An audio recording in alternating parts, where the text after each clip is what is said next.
thank you so much, Emily, for joining me today. Thank you for putting up with the attempts to get live on Facebook, which for whatever reason aren't working today. But I still get to interview you and we'll still get to upload this, and that's fabulous. So, Emily, I know obviously that you're a life coach, mindset, performance, and mBraining coach, but how about you tell us, and master coach, but how about you tell us a little bit more about yourself and your coaching? Okay, so before I became a life coach, and a holistic performance coach, I was in the trading industry, in the trading commodity industry, and it was fun and exciting. But I always knew that there was something different out there for me. And my skin was very talkative, like it was doing all the talking, and I was bandaging my hands with, plasters and cortisone and antihistamines, and I always knew that there was something else out there. So I mean, I've had coaching done, I've had coaching sessions done to myself since 2012, and I really was fascinated by it, and I always wanted to know more for myself, and so I developed a real passion for it. And so in April 2016, I got certified as an NLP coach.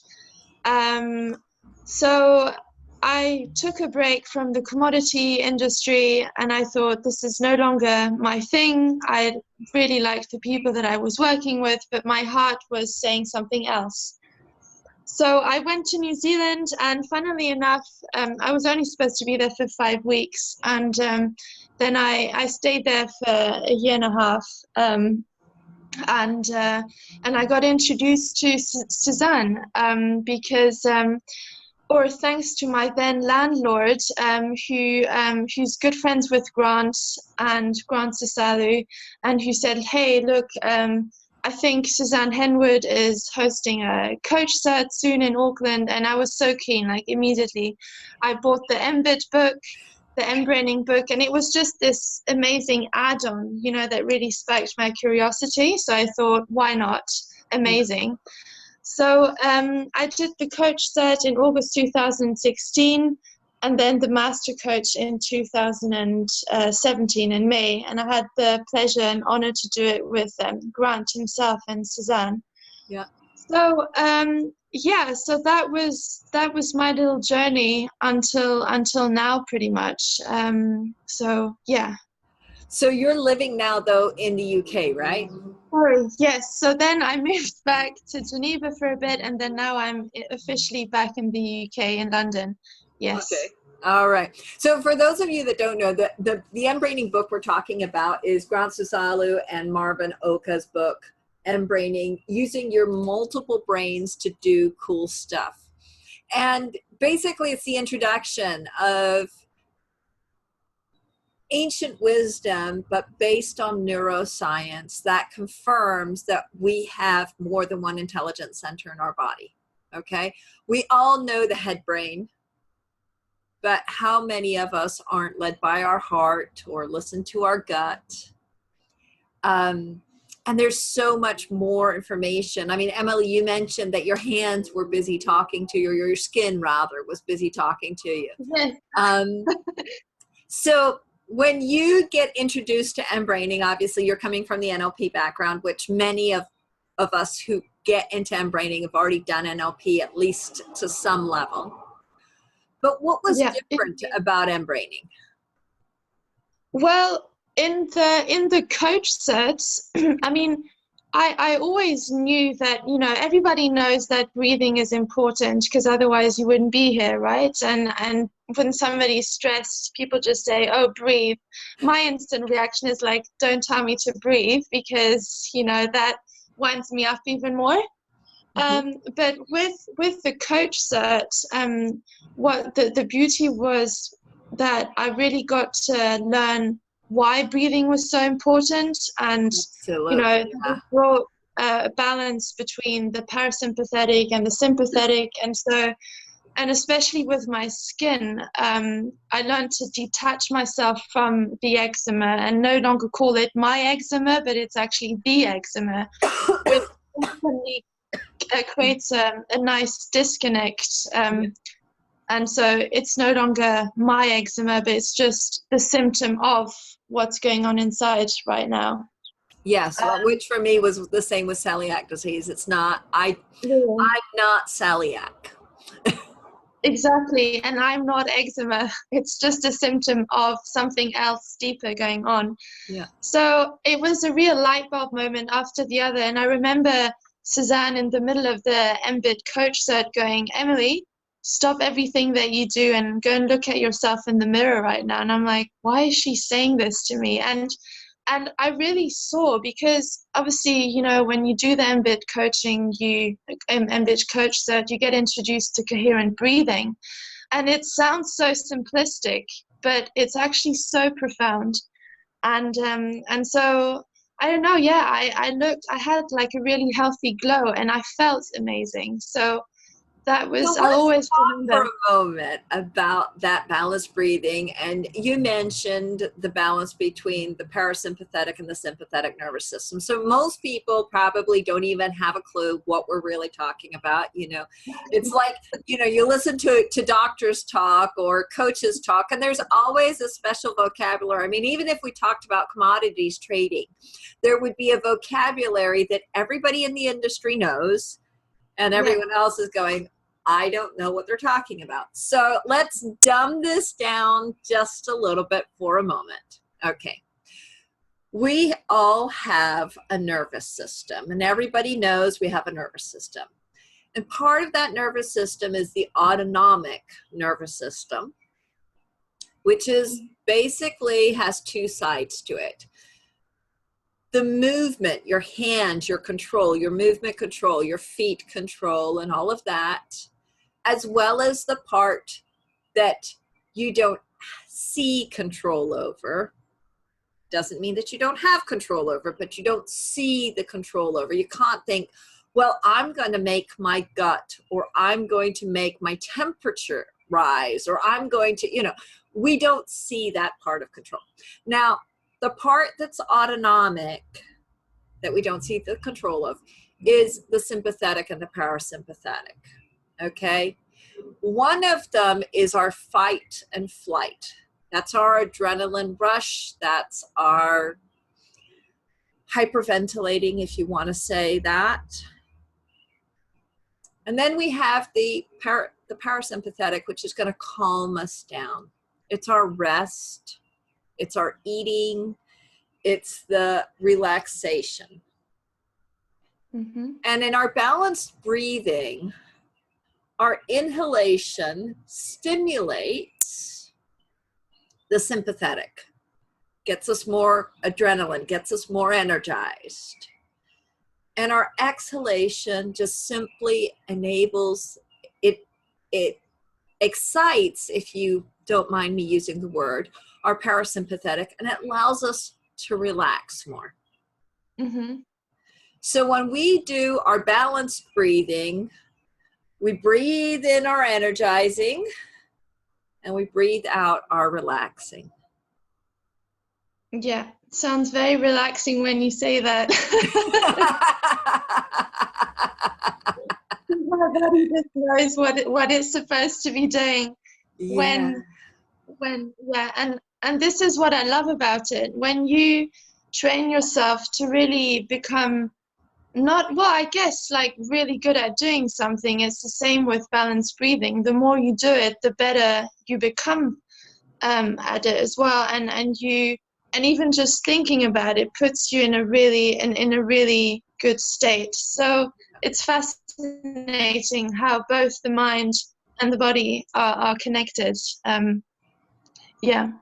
Yes, absolutely. And so for me, if I'm feeling stressed, I know that I make my exhale, my out breath, just slightly longer than my inhale. It's not perfectly balanced to start with, exactly. so that I just relax my body a little bit more. The same way that if you're feeling tired, you can do this the opposite way, where you're inhaling a slightly longer, energizing for a little bit more than what you are exhaling. Just bring in a little bit more of that energy. Now, you ideally want to come back to your balanced breathing, which is what Emilie just said. Because that's where you're going to be in that perfect state of calm alert. Yes. And that showed up in your skin. Yes, it did. And it was really fascinating. And so it really gives us as humans a really easy and such a tangible tool, you know, and so when somebody says, yeah, but I don't have time to take care of the eczema, I go, oh, okay, that's interesting. Yeah. As in you do have a few seconds just to, you know, but then again, you know, we are let in me a ask fortunate you, how many minutes a day do you breathe? Well, I mean, I breathe all the time, right? But I mean, I know for a fact that I don't do it like a robot, like between 6 and 6:15 I will do this. Right. It's just when I know that a trigger is coming and I know, oh gosh, I need to place this phone call, or I need to write this particular content for this date or whatever, you know, I can feel the anxiety or that stress. Exactly. Yeah. And so I go, okay, so it's acknowledging that and going, right, okay, let's just do balanced breathing and let's just, you know, like a really nice pendulum, just have it balancing regularly again. Yeah. So it is really helpful, and just knowing that makes you kind of feel less on your own out there. Yeah. That somebody's done the research for you and something is working and is super efficient and quickly. Yeah. Because that's what people want these days. That's how society has kind of trained us, you know, quick results. And I'm not saying, the beauty of this technique, which is, I mean, you know, it's fundamental in mBraining and the coaching stuff that we all do, but it's so simple in the sense that you're stuck in your car at a traffic jam. A great moment to practice this, to do this. Exactly. Okay? Yeah. You're on the train or on the bus or at the bus stop. Well, what else are you going to do while you wait for the bus or the train? Practice. Yeah. It's true. And so you have all these moments and opportunities throughout the day to just bring your body back into a beautifully coherent state of balance. Yeah, and I think it's really going gentle with oneself and not like, well, I've done it and it's not working, and it's being curious about knowing that it does work and it will work, you know. It's the practicing gentleness and curiosity that will take you there. Because if you're like, oh my God, I got to do balanced breathing and I'm freaking out, you know, it's the chances that it's not gonna. You're stressing yourself just by doing it that way. Yeah. Now we're a little off topic because we've gone off topic a little bit with balanced breathing once instead of talking about your coaching practice with mBraining. So okay. I do want to come back to how has mBraining apart from helping you manage the externalization of your eczema, which obviously, you know, it's all of the eczema, of the eczema. Yes, thank you. Oh man, yes. But it's also your whole coaching practice is also, I mean, because you're doing, I believe, mindset work with your coaching. So I do life coaching where people come to me and go, oh, I'm really stressed, I'm really anxious about this and that. And and so that's one part. And then I also work well, I want to work in organizations, and I have the contacts to do that. I just need to activate that little button to just send a few emails. I'll get there eventually. Where I want to help people who are in a really stressful environment at work, such as trading, for instance, Yeah. and who have, like all humans, a life next to it, and where I can then come in and go, okay, let's work through this together and get where you want to be in an ideal state. So that's that. And then so in the life coaching, it's interesting because it's always like what you work for yourself seems to kind of, you seem to attract these kind of clients. Of course you do, which is, yeah. It's not funny. I guess it's how, the energetic. It's how life works, exactly, yeah. Yeah. So, when they say, oh, I don't really feel like myself and, kind of aligned with my values, I will then be able to guide them through this, the foundational sequence, and help them really connect with their heart again. Because if they're anything like me prior to, mBIT and also NLP coaching, I was always very much in my head. Everything had to be very logic, and sometimes it's not enough, and that's when things go pear-shaped. So it's guiding them through that sequence and listening to their heart, which is not always easy, because it's been shut off for a little while. So when we first approach it, they go, oh, I'm not sure, I can't feel anything, and then we, it's a process. Yeah. But it really helps them to be more themselves, and to honor their values again, really. So it's really beautiful to watch and observe the change. Yeah. So when we go into this idea of chapter 9ing, and chapter 9ing, for those of you watching, in the book of mBraining, chapter 9 is all about mBraining your world. And this is really about how are you leading with compassion in your life, in your community, in what you're doing for yourself and for others. Always starting from that place of compassion for myself so that I have a full cup, and then I'm doing compassion for others, or compassioning for others. And so what is your chapter 9ing, if I'm allowed to ask that? Of course you're allowed to ask. I've written down something here, but I'm going to attempt to just say it from my heart. I basically want to help people live a more aligned life for themselves, and it's unique to every one of us, and there's not somebody who says you should be doing this and you should be doing that, because when you do that, things get disaligned or misaligned. And so I really want to help them live from their highest expression of themselves. Yes. And so, I mean, it sounds so lovely and rosy, but it's very possible. And it is very possible and especially with mBraining, because you really get the communication between the three initial brains going, and there's so many aha moments from the clients going, oh my gosh, I didn't even realize that was, possible. And also a big part of the chapter 9, and for me,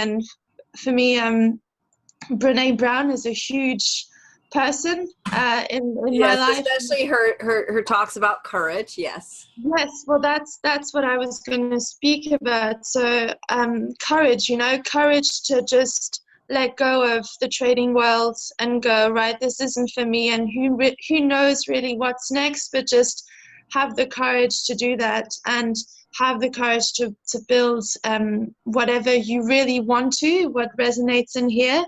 And it is scary, and who knows, but it's really helping people befriend themselves with the unknown, and that it's really exciting, and So it's a journey, and so that's what I want to do. I want to help people live a life that really is aligned with themselves, not just a 9-to-5 job where they're part of a rat race, you know. And it doesn't have to be like me, like a complete shift, drop all your job, just go to New Zealand for a year and a half and eventually come back. It doesn't have to be that drastic and big, but it's about, you know, developing like a really nice daily routine, taking care of yourself again, you know, developing an amazing hobby that you always wanted to have, and the courage to actually waken up in you, you know, like live life passionately with your heart. And absolutely. So yeah, I hope that makes sense. Absolutely. So if someone wants to reach out and get in touch with you, connect with you, where's the best place for them to connect with you? There's numerous ways. So there's my website, which is EmilieJansonCoaching.com. Yep. There's my Instagram, which is EmilieJanson_coaching. Yeah. And then there's my Facebook page as well. I believe you can find me just if you type in Emilie Janson Coaching. Correct. And then that just comes up. Exactly. Yeah. And then Twitter, which is Emilie J Coaching. So there's a few channels.